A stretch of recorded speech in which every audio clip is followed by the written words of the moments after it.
மிளகு போட்டேன், சீரகம், அதுக்கப்புறம் பூண்டு, இஞ்சி போதும்ல, வெத்தலை. என்ன ரசம்? வெத்தலை ரசம்.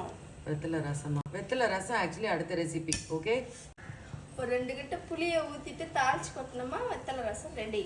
மஞ்சள் பொடி, பூண்டு, இஞ்சி, இந்த வெத்தலையை கிள்ளி போட்டு இந்த தண்ணியை கொதிக்க வச்சு ஊற்றுறதுக்கு எவ்வளோ நேரம் ஆயி? ஸ்லோ. எவ்வளோ நேரம் ஆயிருக்குன்னு நினைக்கிறீங்க? நான் 9:30 மணிக்கு வந்தேன். அக்கா அப்போ வந்து இடிக்க ஆரம்பித்தாங்க. மிளகு சீரகம் கொஞ்சம் கீழே இருக்குது, அந்த இதெல்லாம் காட்டும் தெரியுற மாதிரி. அந்த விழுந்தப்பதுக்கா இப்போ 11:10 இப்போ தான் முடிஞ்சுது.